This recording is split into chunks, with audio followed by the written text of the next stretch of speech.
Olá, você que me segue no Rodrigo Silva Arqueologia. Estamos de volta aqui para o nosso bate-papo semanal sobre Bíblia, sobre a Palavra de Deus, e eu fico muito feliz por estar mais uma vez com vocês, tá bem? Mais uma vez, faço o meu convite, você que não é inscrito no canal Rodrigo Silva Arqueologia, se inscreva agora mesmo, faça parte da nossa família.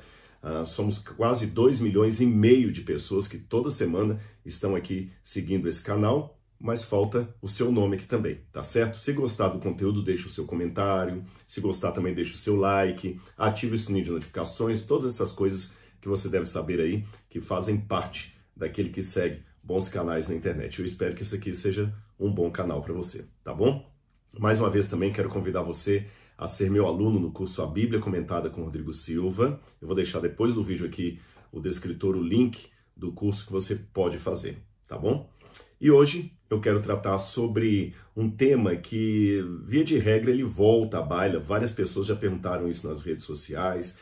É a questão do inferno. Quanto tempo durará o inferno? O que significa essa história de fogo eterno que Jesus fala? Será que Deus seria tão implacável a ponto de querer que as pessoas que não o seguem vão para o inferno de maneira assim muito forte? Você sabia até que, esses dias eu estava lendo, a medicina tem até um nome, radefobia, que é um nome dado para pessoas que têm um medo descomunal do inferno, um medo doentio, uma fobia, literalmente. E não se surpreenda em saber que não são apenas religiosos que sofrem de radefobia, fobia do inferno. Há também na lista daqueles que têm essa patologia, algumas pessoas que são ateias, céticas de uma maneira geral, ou agnósticas. Há vários relatos impressionantes aí na psicologia, de alguns que dizem assim, olha, eu não creio em Deus, não creio no mundo espiritual, mas morro de medo do inferno. Ou seja, é uma patologia que deve ser tratada como qualquer outra. É claro que quem tem um matiz religioso está mais propenso a ter medo do inferno do que quem não tem. Por outro lado, eu li relatos psicológicos de psicologia também, indicando que, por incrível que pareça, quanto maior a espiritualidade que a pessoa tem, menor o medo dela em relação ao inferno. Ou seja, é diametralmente oposta a proporção da fé, da relação com Deus, com o temor do inferno. Com esse material que eu li recentemente, é um artigo que saiu aí em revista indexada de psicologia, cai por terra aquela ideia de que a religião precisa do medo do inferno para se firmar. Precisa de colocar medo nas pessoas para se legitimar. Isso não é verdade. O que não significa que no passado várias vezes as pessoas usaram o temor do inferno para, de certa forma, segurar o grupo ali. Aliás, não necessariamente do inferno, mas falando pelo menos do purgatório, nós temos a história de Johann Tetzel, que convenceu muitas pessoas a mandarem dinheiro para construir a Igreja do Vaticano, com pregações onde ele ameaçava as pessoas que, se não contribuíssem, elas purgariam muito tempo ali no purgatório e poderiam depois ir para o inferno. E cada obra de caridade que a pessoa fazia, ou cada dinheiro que ela doava para a igreja, diminuía a sua pena do purgatório, que seria um lugar intermediário entre o céu e o inferno. Depois também Frederico Belo, ou Frederico Sábio, o príncipe que acolheu Martinho Lutero, ele também tinha uma coleção de relíquias sagradas, as mais estapafúrdias que você pode imaginar. Entre as coleções do protetor de Lutero tinha o cinto de Maria, a fuligem da fornalha ardente de Daniel, gota do leite do seio de Maria, pena do Espírito Santo, essas coisas todas, essas relíquias sagradas, e eles cobravam ingresso. E cada vez que a pessoa pagava um ingresso para ver aquela exposição itinerante que ele possuía, acreditava-se que este pagamento diminuiria a pena da pessoa no purgatório ou às vezes até no inferno também.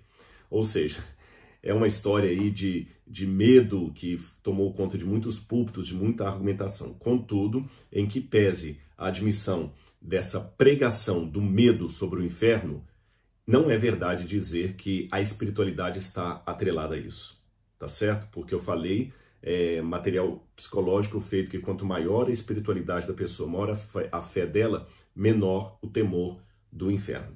Sobre isso eu falarei melhor no final desse vídeo, mas vamos lá. A pergunta é, será que o inferno vai ser algo que Deus vai fazer as pessoas queimarem para sempre? Alguém, talvez, que está acostumado com a visão mais popular do cristianismo, vai dizer: Rodrigo, é claro, isso aí para mim já está óbvio. A Bíblia fala o fogo que nunca se apaga, o fogo do inferno, e que o ímpio vai queimar no inferno. Mas vamos com calma. Eu sei que alguns vão querer fazer vídeo resposta para o que eu vou explicar aqui, que eu vou dar a minha compreensão do assunto. Eu sei que alguns vão vociferar que eu estou diminuindo a punição do inferno e com isso eu estou causando que as pessoas tenham menos temor de Deus, mas não se trata disso, tá bom? Você pode até discordar de mim, desde que saiba fazer isso com elegância e educação, porque um fruto do Espírito, aliás, uma das características do fruto do Espírito é a mansidão. Então, quando a pessoa vocifera demais assim, argumento ad hominem, que dão na internet, sei lá, para mim já perdeu a razão. Se tem duas coisas, se tem duas características que para mim marcam quem não tem argumento profundo, a primeira é, ele fala a tese dele e ridiculariza o outro sempre como alguém que não entendeu o assunto. Se ele, por exemplo, é cientista político e tem a predileção por um tipo de partido ou de política, fala assim, esse aí não entendeu nada de política. Não entendeu nada ou entendeu e discordou dele. Então eu tenho que ter a ciência, a finese de saber que o outro teólogo que discorda do Rodrigo Silva não deixou de ser teólogo porque discordou de mim. Ele tem uma visão diferente da minha. Então eu não vou ganhar meu argumento aqui falando, esse é um idiota, ele não entende nada do que está falando, ele não entende de teologia, ele não entende de hebraico, não entende de grego, não. Ele entende tanto quanto eu. Só que chegou a uma conclusão diferente da minha. Por que razões? Não me compete julgar. Se ele está sendo sincero diante de Deus, ou se ele está sendo hipócrita, se ele está manipulando os dados, não sei. Não compete a mim julgar. Ele tem o direito de chegar a uma conclusão diferente da minha. Não compete a mim agora ficar xingando ou rotulando disso ou daquilo. Eu apenas cheguei a uma conclusão diferente dele, talvez vendo as mesmas coisas. É assim que eu vou apresentar a minha posição aqui. A segunda coisa que eu gostaria, que para mim marca uma pessoa que não tem muito argumento, é quando ele não consegue apresentar a sua ideia de maneira assim, tranquila. Ele tem sempre que vociferar, xingar, gritar, diminuir o oponente, considerar o outro oponente, né? Então, acho que não é por aí não, tá certo? Então, eu vou apresentar para vocês a minha visão, que eu acredito é baseada na Bíblia, quando eu digo minha visão não é pessoal, sobre o que é o inferno eterno, o fogo eterno, e aí você tira as suas conclusões, se você concorda comigo ou não. A primeira dificuldade que eu tenho com relação a essa ideia de o fogo perpétuo é aquela pergunta óbvia que muitas pessoas secularizadas fariam. Qual a vantagem, no ponto de vista da justiça de Deus, de ficar mantendo os ímpios queimando por toda a eternidade? Imagine que quando Jesus voltar nas nuvens com poder e grande glória e reinaugurar a eternidade, nós estivermos no paraíso com Cristo, na Nova Jerusalém com Jesus, etc. Como diz o Apocalipse ali, desfrutando delícias, tendo o Cordeiro junto conosco e o próprio Deus junto conosco. Muitas mães que lá estarão, talvez não vão ver entre os remidos um filho que perdeu a salvação. Agora, como fica o coração dessa mãe pela eternidade no paraíso, sabendo que o filho dela está pela eternidade no inferno? Será que ela vai estar numa boa? E qual a graça mesmo para os demais falar assim, puxa, nós estamos felizes aqui, mas nesse momento, em algum lugar do inferno, tem alguém queimando ali para sempre. Se Deus fala que ele não tem prazer na morte do ímpio, por que Deus vai manter o ímpio queimando por toda a eternidade? Outro problema que eu tenho com essa ideia de um inferno eterno seria o fato de que, de certa forma, isso seria uma vitória do diabo. Porque o diabo tirou um grupo de criaturas da graça de Deus, levou para o seu reino e prometeu para essas criaturas, é certo que vocês não morrerão, como ele prometeu para Adão e Eva lá no Jardim do Éden, é certo que vocês não morrerão. Se essas criaturas continuam vivendo com ele, queimando para sempre, ele que ganhou, porque ele vai fazer com que um pedaço do universo fique para sempre vivendo separado de Deus.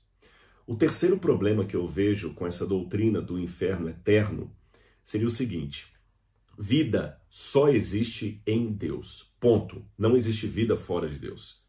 Esse é até um argumento que eu uso para explicar por que Deus não é simplesmente um criador passional, porque alguns pensam que Deus, quando fala o seguinte, ou você me aceita, ou você vai queimar no fogo do inferno e ter morte eterna, muitas pessoas pensam que Deus é como aquele namorado possessivo, aquele rapaz maníaco, que chega para a menina e fala assim, ou você me namora, ou você vai ser minha namorada, senão eu vou matar você. E qualquer um vai recriminar a atitude daquele louco. Ele não tem direito de fazer aquilo. Será que Deus também não estaria fazendo como esse louco? Ou vocês ficam comigo ou vocês vão morrer?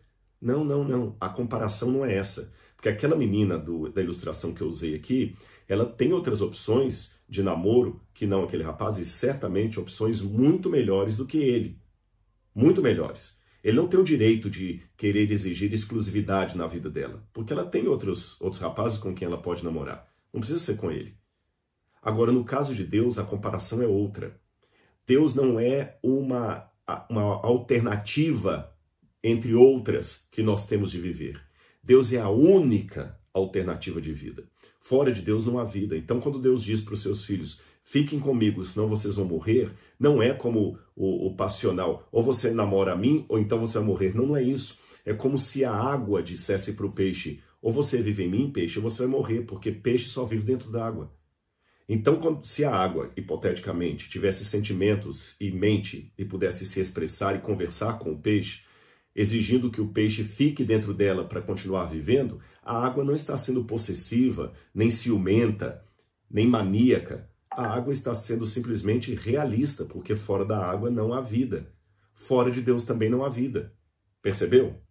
Então é por isso que Deus fala, escolham, pois, a vida para que vocês vivam, e a vida é em mim. Porque não existe vida fora de Deus. Aí agora eu volto para o tema do inferno. Se os ímpios vão ficar queimando por toda a eternidade no inferno, das duas uma.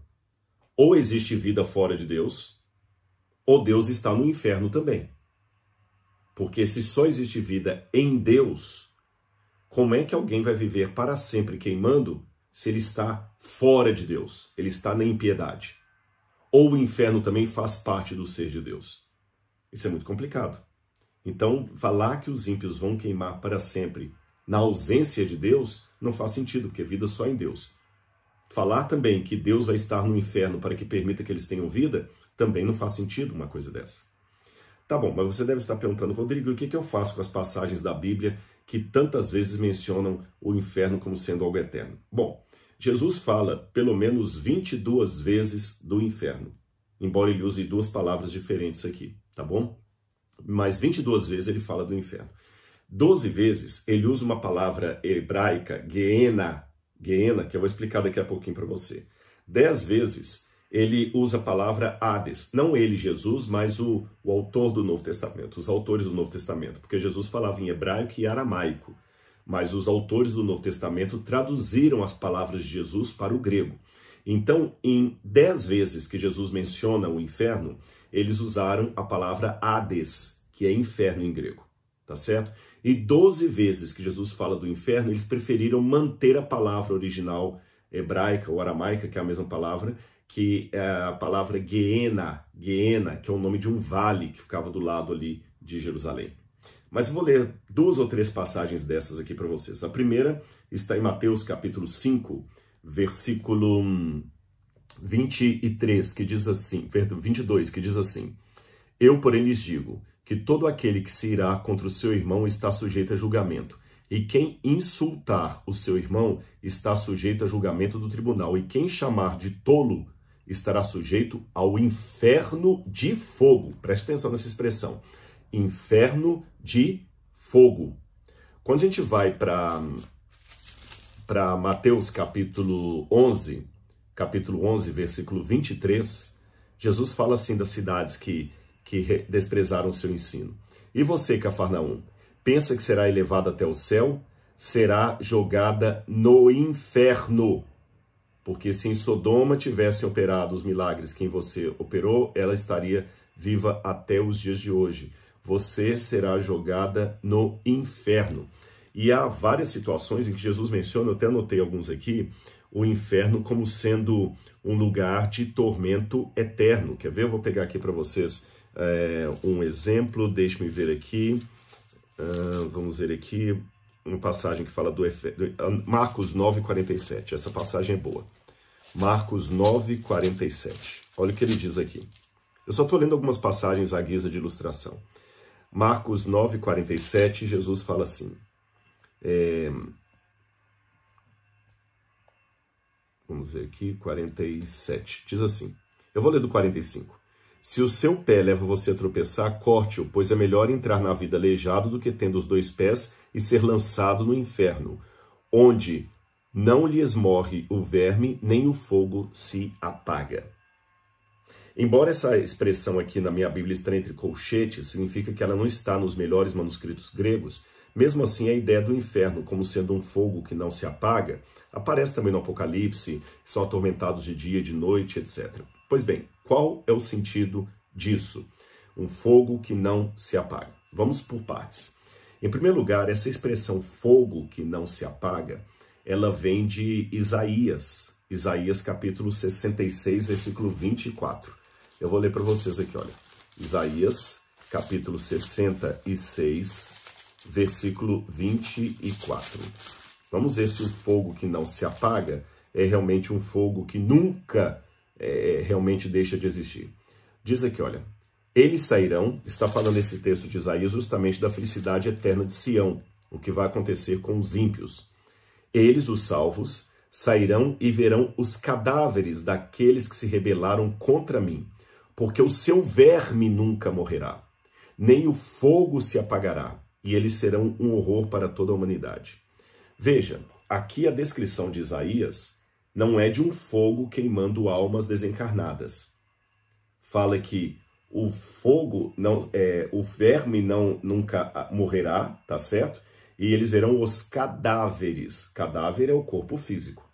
Então é o cadáver, o fogo físico, que está sendo consumido ali e o verme que está comendo o cadáver. O que não destrói, o que nunca para é o verme e o fogo. Não fala aqui de almas sendo queimadas por toda a eternidade. Fala de cadáver e de verme. Quer ver uma outra passagem interessante? Em Jeremias capítulo 17, versículo 27, conta de uma advertência profética que Deus fez a Jerusalém por causa dos pecados da cidade, especialmente a quebra do Shabat e outras coisas mais. E diz aqui, olha, Jeremias 17, 27. Mas se não me ouvem e por isso não santificarem o dia de sábado e carregarem alguma carga quando entrarem pelos portões de Jerusalém no dia de sábado, então, preste atenção aqui, ó, porei fogo nesses portões. O fogo queimará os palácios de Jerusalém e não se apagará. O fogo queimará os palácios de Jerusalém e não se apagará. Que fogo é esse? O fogo que a Babilônia colocou. Porque você vai depois em 2 Crônicas, capítulo 36, lá conta que os babilônios chegaram e queimaram Jerusalém. Eu tive a oportunidade de estar, inclusive, em lugares de Jerusalém onde nós temos a cinza da destruição da cidade. Incrível isso. Só que eu vi a cinza apagada, eu só vi a cinza. Agora Isaías fala, os palácios serão apagados com fogo que não se apagará. Você percebeu que eu não posso pegar todas as expressões idiomáticas da Bíblia e literalizá-las, senão eu sou obrigado a entender que Jerusalém estaria queimando até hoje. E eu, Rodrigo, enquanto arqueólogo, fui lá e vi o local do incêndio profetizado em Jeremias e testemunhado em 2 Crônicas 36, e o fogo não está. Eu vejo a cinza dele, mas o fogo não está aceso até hoje. Então a pergunta é, por que aqui eu falo fogo que não se apagará e eu interpreto como sendo apenas uma metáfora, mas quando eu vou para Jesus falando que os ímpios estarão no fogo que não se apagará, eu falo que é lei literal? Fica sem sentido. Ou seja, nem sempre que a Bíblia fala o fogo que não se apagará significa um fogo eterno. Quer mais uma passagem? Eu poderia dar várias, eu só estou dando algumas para vocês. Vamos ao livro de Judas. Judas não tem capítulo, só tem versículos, ou apenas um capítulo. Judas, no verso 7, fala da destruição de Sodoma e Gomorra. E fala assim, ó, igualmente Sodoma, Gomorra e as cidades vizinhas que também se entregaram à imoralidade e adotaram práticas contrárias à natureza, foram postas como exemplo do fogo eterno. Exemplo de um fogo eterno. Eu pergunto para você, Sodoma e Gomorra estão sendo queimados até hoje? Eu visitei recentemente, até coloquei um vídeo aqui no meu canal sobre o possível lugar de Sodoma, ou de alguma dessas cidades, que seria Tel Aman, corrigindo Tel Aman na Jordânia, e eu mostrei para vocês ali no vídeo a cinza da cidade. A cidade foi consumida pelo fogo, mas o fogo não continua até hoje. Sodoma e Gomorra não continuam queimando. Então a própria Bíblia me mostra que em determinadas situações a expressão idiomática fogo eterno não significa um fogo que vai ficar queimando para sempre, mas significa um fogo de, como é que eu diria para vocês? Um fogo de proporções eternas, ou seja, de consequências eternas, um fogo do qual você não poderá mais reconstruir aquilo. Percebeu? Então, quando a Bíblia fala o fogo que nunca se apaga, o sentido não é esse. Aliás, se olhar mais fácil na Bíblia, você vai ver também que a Bíblia sempre descreve o fim dos ímpios não com a categoria de ficarem para sempre queimando. Eu vou dar para você aqui algumas passagens. E não adianta falar, mas é aquela outra passagem. Eu estou mostrando um texto na Bíblia que explica essa passagem do aparente fogo eterno, mostrando que não é literalmente eterno. Você tem aqui Salmo 37, versículo 2. Olha o que diz aqui o Salmo 37, Salmo 37, versículo 2. Quando fala da destruição dos ímpios, diz assim, eu vou ler o verso 1. Não se irrite por causa dos malfeitores, nem tenha inveja dos que praticam a iniquidade, pois em breve eles secarão como a relva e murcharão como a erva verde.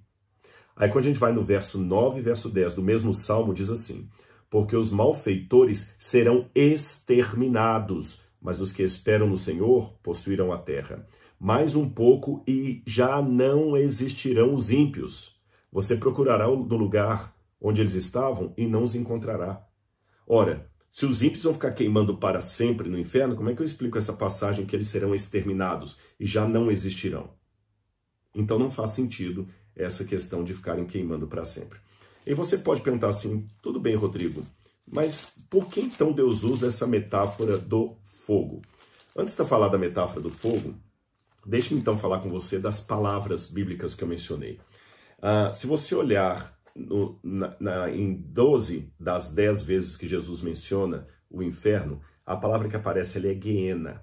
Geena. O que é Geena? Geena em hebraico, Geena é uma tradução grega, é uma forma grega de mencionar um termo hebraico. Assim como em português a gente fala e-mail, mas em inglês é email, né? Assim como em português a gente fala pasta de escovar os dentes Colgate, mas em inglês é Colgate.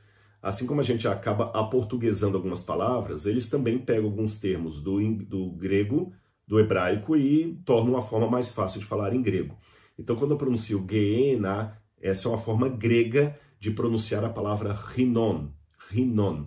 Rinon, ou é o vale do Rinon, é um vale que fica em Jerusalém. Você pega aqui o vale, Jerusalém é como se fosse assim, uma bifurcação. Você tem de um lado o vale do Cedron, aí ele contorna a cidade, lá ele passa a se chamar Vale do Geena, do outro lado. Então aqui é o Cedron e lá o Geena.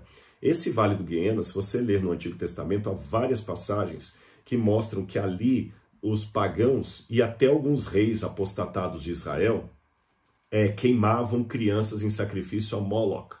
Então muitas crianças foram mortas ali. Em função disso, aquele lugar foi amaldiçoado na época de Josias. Ele mandou destruir o lugar e ninguém construía nada lá, nem agricultura, nem nada. E provavelmente na época de Josias, para mostrar que o lugar era amaldiçoado mesmo, eles criaram um lixão da cidade de Jerusalém que fica na região do Geena. Esse lixão ficava sempre queimando, queimando, queimando. Todo o lixo da cidade era queimado no Vale do Geena. Era um fogo que ficava ali. Na época romana, na época que Jesus viveu, eles queimavam ali resto de animal que morria, roupa velha, comida velha que estragava, lixo de uma maneira geral. E os romanos também faziam o seguinte, pessoas que eram crucificadas, que não tinham direito a um sepultamento digno, tinham o seu corpo jogado para ser queimado no Geena. Aliás, uma notinha de rodapé, é provável que foi nesse Vale do Geena, o Vale do Rinon, que Judas também se enforcou. Sabe, depois compraram o campo de sangue, aquela coisa, o vale maldito. Então, Jesus sabia que aquele fogo ficava queimando ali. E até os condenados eram jogados ali. Então, você imagina que ali tinha muito verme comendo a carcaça de cachorro que morria, eles jogavam lá, dos seres humanos mesmo que não tinham direito a um sepultamento digno. Era um vale dos condenados. Jesus usou aquilo como ilustração e falou, ora, é por isso que Jesus fala, aquele que pecar contra o seu irmão será queimado no vale, no fogo do Geena. Quer dizer, como hoje as coisas que não prestam são queimados ali no lixão de Jerusalém, assim vocês serão queimados diante de Deus. Vocês perderão a função de existir. Tá certo? É essa a comparação que Jesus faz. É ali, a gente até brinca quando vai a Jerusalém, explicando aqui é o vale do inferno. Jesus apenas comparou com algo ali. E por que essa demonstração do fogo? Aqui é interessante que quando eu vou para Apocalipse, capítulo 20, versículo 13, é mais uma prova que aquele fogo não significa ficar queimando para sempre, que diz assim, olha, o mar entregou os mortos que nele havia. A morte e o inferno, aqui a palavra inferno é Hades, entregaram os mortos que nele havia. E foram julgados cada um, segundo as suas obras. Então a morte e o inferno foram lançados no lago de fogo e enxofre. Veja bem, se o inferno já é o lago de fogo e enxofre, como é que o inferno foi lançado no próprio inferno? Então o que é esse inferno aqui? Bom, lembra que eu falei com vocês que Jesus falava aramaico e hebraico, correto? A palavra que eles usam, que foi traduzida em grego por inferno, Hades, é a palavra Sheol. E o que significa Sheol na língua hebraica? Isso pode procurar em qualquer dicionário de hebraico, qualquer comentarista, ele vai afirmar isso para você. Sheol significa indistintamente o lugar dos mortos, buraco ou sepultura. Lugar dos mortos, buraco ou sepultura. O problema é que quando muitos tradutores traduziram Sheol por inferno, acabaram dando para as pessoas que estavam lendo a Bíblia no Ocidente a ideia de inferno de Dante Alighieri. Só que não faz sentido. O Sheol no Antigo Testamento, que eles traduziram por inferno, é a sepultura, é o lugar para onde todo mundo vai. Quer ver um exemplo? Quando a gente vai para Gênesis capítulo 37, Gênesis capítulo 37, versículo 35. Gênesis 37, versículo 35. Quando Jacó recebe a notícia que José havia morrido, aí diz o seguinte, olha a angústia dele, que ele fala aqui, verso 35. Então Jacó rasgou suas vestes, vestiu-se de pano de saco e lamentou o filho durante muitos dias. Todos vieram para consolá-lo. Ele, porém, recusou ser consolado e disse, chorando descerei ao inferno para junto do meu filho. Eu traduzi inferno aqui de propósito, porque no hebraico a palavra é Sheol, a palavra que eles traduzem para o inferno. A Nova Almeida atualizada, ela corrigiu isso aqui e já colocou, chorando descerei à sepultura. Tá certo? Ora, se o inferno, que é a palavra Sheol em hebraico que está aqui, fosse aquele Sheol, aquele inferno de Dante Alighieri, então como é que Jacó, um homem de Deus, disse, agora eu vou descer ao inferno para ficar com meu filho José, que também era fiel a Deus, no inferno? Quando Jonas estava na barriga do peixe, ali no fundo do mar, ele fala, porque o Senhor tirou a minha alma do inferno. Mas se o inferno é um lugar de fogo que os ímpios estão queimando, como é que vai falar de inferno na barriga de um peixe debaixo do mar? Fica sem sentido. Então entenda, inferno, essa tradução inferno é muito infeliz para Sheol. Sheol significa sepultura, mas algumas bíblias insistem em traduzir como inferno e dá a ideia de inferno de Dante Alighieri. No Novo Testamento, quando Jesus fala do fogo, ele fala do Guiena, que eu já expliquei o porquê, e usa também a palavra Tártaros e Abaddon, que eu vou explicar numa outra oportunidade por causa do tempo aqui, tá certo? E o fim dos ímpios, como é que vai ser nesse transcurso? Quando a gente vai para Malaquias capítulo 4, versículo 1, aqui também fala como será o fim dos ímpios. Malaquias, capítulo 4, versículo 1. Deixa eu pegar aqui o último livro do Antigo Testamento. Malaquias 4, versículo 1. Pois eis que vem um dia, queimando como fornalha. Todos os soberbos e todos os que praticam o mal serão como palha no dia que vem e os queimará, diz o Senhor do Exército, de modo que não lhes deixará nem raiz, nem ramo. Sendo assim, irmãos, eu entendo que é difícil a gente falar de Sheol ou inferno como sendo um lugar onde os ímpios vão queimar para sempre. O que eu entendo da Bíblia é o seguinte, esse fogo que o Apocalipse menciona, ele é real, não é uma parábola, mas não é um fogo que Deus vai ficar fazendo as pessoas queimarem para sempre. Ele terá consequências eternas, como o fogo que destruiu Sodoma e Gomorra, como o fogo que destruiu Jerusalém. tá certo? Ele deixará consequências eternas. E qual consequência eterna para o ímpio? Ele terá a morte eterna. Ele não voltará a viver. Agora, até que ele receba realmente essa inconsciência pela eternidade, ele enfrentará a pior angústia que um ser vivo poderia imaginar. Sabe qual é? A ausência absoluta de Deus. Por isso que esse fogo ali do Apocalipse, ele não é um fogo que produz queimadura, ele é um fogo que produz tormento. Percebeu? Ele não é o fogo de queimadura, é o fogo de tormento. É o fogo da ausência de Deus, é a angústia que o próprio diabo com seus anjos vão enfrentar e os ímpios também vão enfrentar. É o fogo que Deus vai fazer descer para destruir o mal. Na verdade, Deus não queria destruir os ímpios, Deus quer destruir a impiedade. Deus não queria destruir os pecadores, Deus quer destruir o pecado. Mas o que acontece com aquele grupo, o diabo, seus anjos e os ímpios ali no lago de fogo e enxofre, é que eles vão ficar agarrados àquilo que Deus tem que destruir. É como se num filme alguém falasse assim, sai da frente porque eu vou atirar agora no monstro. Saia da frente porque eu preciso atirar no monstro. E se você não sai da frente, eu tenho que atirar no monstro e te acertar. Quando Deus fala, eu vou destruir o mal e toda a sua consequência, o apelo que Deus faz é, abandonem o mal para que eu não destrua vocês quando destruir o mal junto. Então aqueles que vão estar no lago de fogo e enxofre, eles vão ser destruídos porque eles estarão agarrados àquilo que Deus quer destruir. O mal, o pecado e suas consequências. Se eles soltassem o pecado, Deus não teria por que destruí-los. Deus poderia conferir-lhes aquilo que foi comprado na cruz do Calvário, a vida eterna. Percebeu? Será com grande dor que Deus verá os seus filhos, as suas criaturas, sendo destruídos naquele dia. Mas, na minha opinião, esse fogo que desce do céu e consome os ímpios depois do milênio, ele é real, esse fogo do juízo, ele é literal, mas ele não é um fogo comum, porque ele produz tormento e não queimadura. É o fogo da ausência absoluta de Deus. E, na minha opinião, ele não ficará queimando para sempre. Deus vai consumi-los, e como eu li em várias passagens da Bíblia aqui, deles não ficará nem raiz, nem ramo. Porque se Deus permitir que os ímpios e o diabo fiquem queimando para sempre, o mal será perpétuo. O mal sempre existirá em algum lugar fora do paraíso. E não faz sentido isso.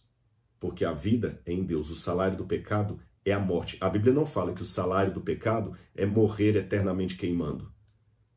Consumir eternamente. Que consumação é essa que nunca termina? Então é consumar mesmo. Agora eu sei que eu tenho que terminar esse vídeo com duas questões aqui. Alguns deverão estar perguntando assim, o Rodrigo está diminuindo demais a força do inferno para poder facilitar. Não, de maneira nenhuma. Pelo contrário, se o que está fazendo muitas pessoas aderirem ao evangelho é o medo do inferno, elas estão indo pelo motivo errado. Não é a advertência em relação ao inferno que me faz ter saudade do Jardim do Éden. Não é o medo de queimar para sempre com o diabo que deve ser o motivo para me levar aos pés de Jesus. O que tem que me levar aos pés de Jesus não é o medo de nada. Pelo contrário, é a vontade de estar com meu Salvador. É o amor que eu sinto por Ele. Porque o medo, irmãos, não conduz a lugar nenhum. Então, se alguém já vai fazer um vídeo resposta, me acusando de estar sendo muito, assim, facilitando demais a coisa, tirando o rigor do inferno, que isso é perigoso, olha, desculpe-me, com todo respeito, você que não está entendendo a Bíblia, porque olha o que diz aqui em 1 João capítulo 4, versículo 17. 1 João capítulo 4, versículo 17. Nisto o amor é aperfeiçoado em nós, para que no dia do juízo mantenhamos confiança. Pois assim como ele é, também nós somos nesse mundo. Tá certo? Nisto o amor é aperfeiçoado em nós, para que no dia do juízo mantenhamos a confiança. Confie no dia do juízo. E o texto continua no verso 18. No amor não existe medo. Pelo contrário, o perfeito amor lança fora o medo. É o medo que envolve o castigo, e quem teme não é aperfeiçoado no amor. Nós amamos, porque Ele nos amou primeiro. O inferno é algo que eu não quero, não pelo medo de ficar queimando para sempre. O inferno é algo que eu não quero, porque o inferno significa a ausência absoluta daquele que eu mais amo na vida, o meu Criador. E eu quero estar com ele no paraíso. Portanto, na minha compreensão, até a destruição do mal é a garantia que eu tenho de que o mal não se levantará por duas vezes. Não ficará nem raiz nem ramo. É assim que eu entendo o tema do inferno de fogo que nunca se apaga. Nunca se apaga enquanto houver o que queimar. Que Deus abençoe você e sua vida. Tome a decisão ao lado de Jesus. Um abraço. Tchau, tchau.